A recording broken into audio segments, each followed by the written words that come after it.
सभी विद्यार्थियों का पुनः एक बार आपके अपने इस YouTube चैनल में हार्दिक स्वागत है। प्यारे बच्चों, हम जो आपके आरो भाग 2 अनिवार्य हिंदी की जो पुस्तक है उसमें जो सभी पाठ संकलित हैं उनके महत्वपूर्ण वस्तुनिष्ठ प्रश्न लेकर के आएंगे। आज हम इसी कड़ी में पाठ संख्या 6 शमशेर बहादुर सिंह, जिनकी उषा कविता आपके संकलित है, इस कविता के और इस कवि से संबंधित महत्वपूर्ण वस्तुनिष्ठ प्रश्न लेकर के आए हैं।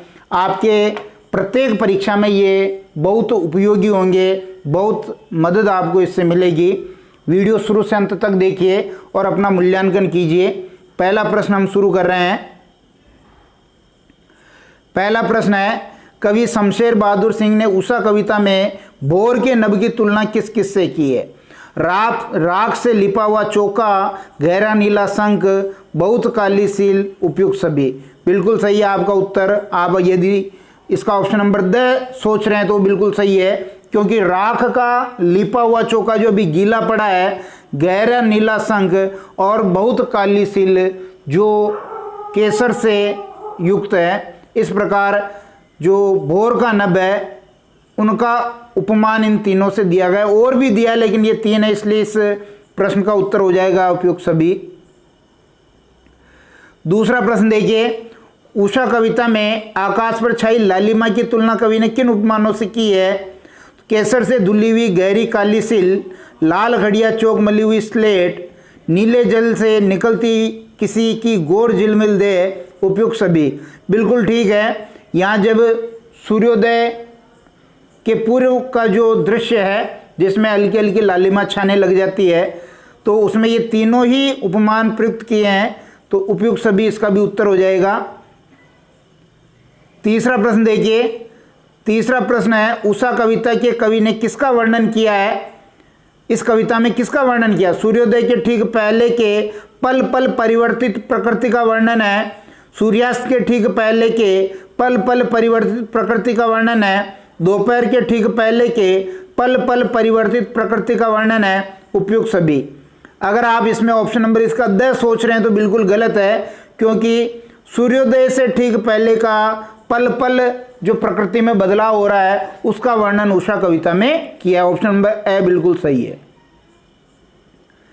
चौथा प्रश्न देखिए कि उषा कविता में कवि ने किसका प्रयोग कर कविता को प्रभावी बनाया? प्रतीकों का, बिंबों का, उर्दू भाषा का, उपयुक्त सभी का। तो चूंकि ये जो शमशेर बहादुर सिंह है एक बिंब धर्मी कवि हैं, इसलिए बिंबों का इन्होंने जबरदस्त इस कविता में प्रयोग किया है। ऑप्शन नंबर बी आपका बिल्कुल सही है। पांचवा प्रश्न देखेंगे कि उषा कविता में उषा का जादू कब टूटता है? सूर्यास्त होने पर, रात होने पर, सूर्योदय होने पर, उपयुक्त सभी। क्योंकि इसमें जो चित्र खींचा गया है वो सूर्योदय से पहले का है और जैसे ही सूर्योदय होता है तो उषा का जादू टूट जाता है। ऑप्शन नंबर इसमें से सही है, सूर्योदय होने के बाद, यानी जैसे ही सूर्योदय होता है उषा का जादू टूट जाता है। छठा प्रश्न देखेंगे कि उषा कविता में कौन कौन से अलंकार प्रयुक्त हुए हैं? पूरी उषा कविता को अगर आप पढ़ेंगे तो कौन कौन से अलंकार आपको दिखेंगे? उपमा और मानवीकरण है, उदाहरण व मानवीकरण है, उदाहरण व दृष्टांत है, उपयुक्त सभी। तो इसमें 2 प्रमुख अलंकारों का प्रयोग हुआ है, एक तो सारे उपमान है तो उपमा अलंकार, और मानवीकरण अलंकार का भी यहाँ प्रयोग हुआ। 7वां प्रश्न देखेंगे कि उषा कविता में उपमान कहाँ से लिए गए हैं? शहरी जनजीवन से, आदिवासी जनजीवन से, ग्रामीण जनजीवन से, उपयुक्त सभी।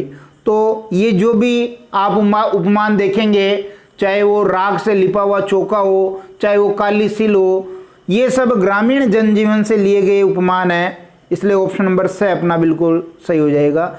ग्रामीण जनजीवन से लिए गए उपमान है जिसमें प्रकृति का गतिशील चित्र कवि ने खींचने की कोशिश की है।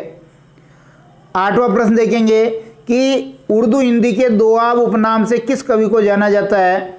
निराला को, फिराक गोरखपुरी को, मुक्तिबोध को, शमशेर बहादुर सिंह को। तो शमशेर बहादुर सिंह को हिंदी और उर्दू का दोआब जो उपजाऊ क्षेत्र होता है उसको कहते हैं। तो 2 नदियों के बीच का क्षेत्र दोआब कहलाता है। उर्दू हिंदी के दोआब है Shamsher Bahadur Singh. Option number the बिल्कुल सही है। 9वां प्रश्न देखेंगे। 9वां प्रश्न कह रहा है शमशेर बहादुर सिंह का रचना संग्रह नहीं है, कुछ कविताएं, कुछ और कविताएं, चुका भी हूं नहीं मैं, चांद का मुंह टेढ़ा। तो इसमें ऑप्शन नंबर जो है, क्या सोच रहे हैं आप?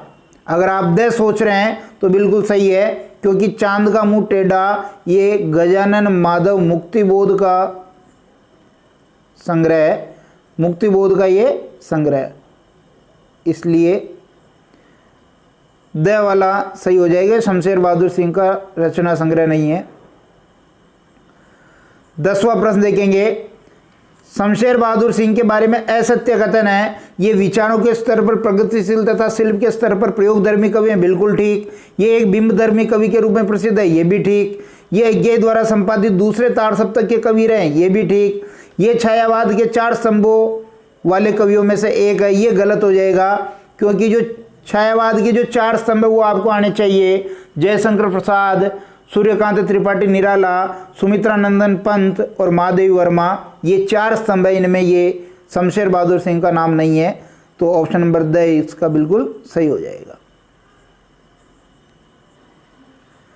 तो इस प्रकार हमने ये 10 प्रश्न इस पार्ट के जो महत्वपूर्ण बनते हैं वो हल करने की कोशिश की है।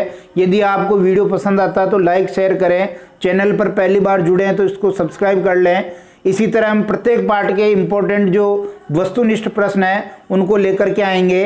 और भी कोई आपकी शंका हो तो कमेंट बॉक्स में ज़रूर बताएं, ताकि उस पर भी उसका निवारण किया जा सके, उसको दूर किया जा सके। बहुत बहुत धन्यवाद।